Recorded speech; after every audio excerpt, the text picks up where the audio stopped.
গৌরাঙ্গ মহাপ্রভু, যার নামগানের সুরে আজও পাগল জগৎবাসী। আজ তোমাদের নিয়ে যাব সেই গৌরাঙ্গদেবের মাসির বাড়ি বা দ্বিতীয় বৃন্দাবনও যাকে বলা হয়ে থাকে। কেন বলা হয় দ্বিতীয় বৃন্দাবন, চলো ভিডিওতে দেখাচ্ছি। ইস্কন মন্দির থেকে মাত্র 2 কিলোমিটারের পথ। হাইরোডের দিকে যদি তোমরা এগিয়ে আসো তাহলে কিন্তু তোমরা হেঁটে অথবা টোটো যোগে পৌঁছে যাবে এই চৈতন্যদেব বা গৌরাঙ্গ মহাপ্রভুর মাসির বাড়ি। দেখতেই পাচ্ছ মাসির বাড়ির সামনেই কিন্তু এই রকম একটা গেট পাবে তোমরা। শ্যামকুণ্ড দর্শনের পরে যখন আপনার রাধাকুণ্ডের দিকে যাবেন তখন কিন্তু এই রকম একটা মনোরম পরিবেশের মধ্যে দিয়ে কিন্তু আপনারা যাবেন। দেখছেন কতটা সুন্দর এই গোলাপ বাগান। যারা প্রাকৃতিক পরিবেশকে ভালোবাসো তারা অবশ্যই কিন্তু মায়াপুর দর্শনে যখন আসবে তখন অবশ্যই কিন্তু এই চৈতন্য মহাপ্রভুর মাসির বাড়ি বা ঘুরে যেও। কারণ এখানে যে প্রকৃতির মাঝে যে মন্দিরগুলি অপরূপ। আর এছাড়াও যেহেতু দ্বিতীয় বৃন্দাবন কেন বললাম, এখানেই তোমরা দর্শন পেয়ে যাবে শ্যামকুণ্ড ও রাধাকুণ্ডের মতো দুটি সরোবরের। এছাড়াও আছে গিরি গোবর্ধন, তমাল বৃক্ষ ও কদম্বকেলি বৃক্ষ, যেগুলো অনুরূপ বৃন্দাবনেও কিন্তু দেখা যায়।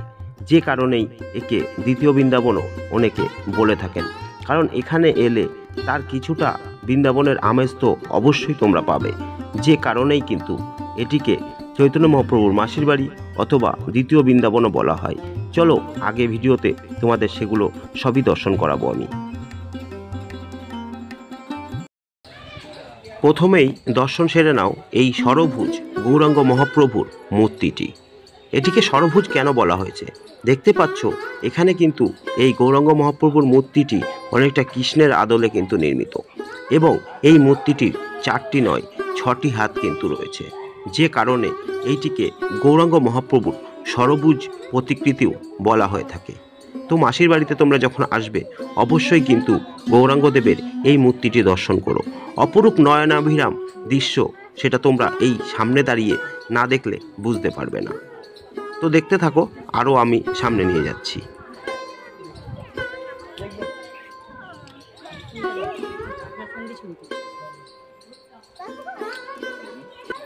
মহাপ্রভুর ষড়ভুজ মূর্তি দর্শনের পর আমরা চলে এলাম এবার, দেখতে পাচ্ছ মহাপ্রভু মিউজিয়াম। এখানে কিন্তু মহাপ্রভুর বাল্যকালের বিভিন্ন চিত্রগুলি মূর্তি আকারে কিন্তু এই মিউজিয়ামে চারিদিকে ওপর দিকটায় সাজিয়ে গুছিয়ে রাখা রয়েছে।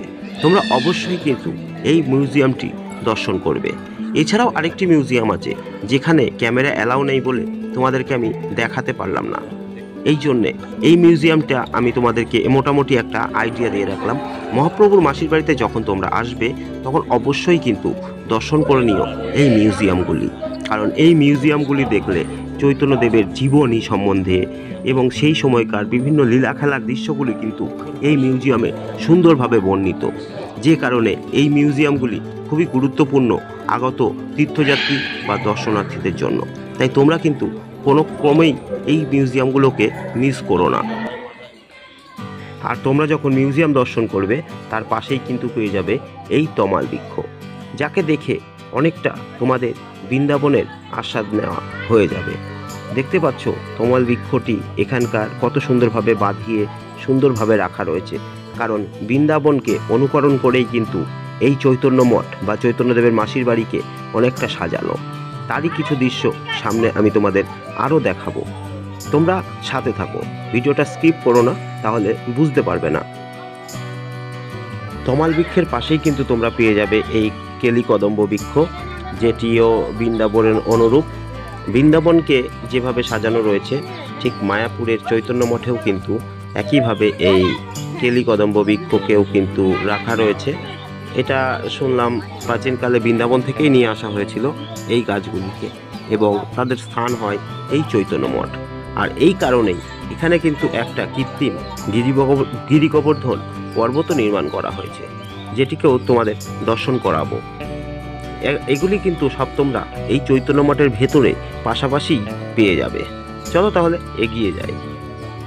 সেই মায়াপুরের গিরি গোবর্ধন চৈতন্য মঠে যখন তোমরা আসবে তখন কিন্তু এই গিরি গোবর্ধনটাকে তোমরা দেখতে পাবে। আমার পাশে যে আছে এটাই কিন্তু সেই গিরি গোবর্ধন। এখানে গিরি গোবর্ধনকে পরিক্রমা করার রীতিও আছে। দেখো চারিদিক দিয়ে সুন্দরভাবে রাস্তা করা আছে যাতে গিরি গোবর্ধনকে পরিক্রমা করা যায়।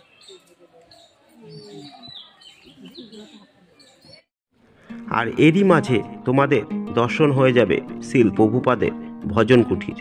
প্রভুপাদ যিনি ইসকনের প্রতিষ্ঠাতা এবং শ্রীকৃষ্ণের নামকে সারা পৃথিবীতে ছড়িয়ে দিতে যিনি অগ্রগণ্য ভূমিকা গ্রহণ করেছিলেন তিনি শিল প্রভুপাদ। তার এই ভজন কুঠির কিন্তু এই চৈতন্য মঠেই অবস্থিত।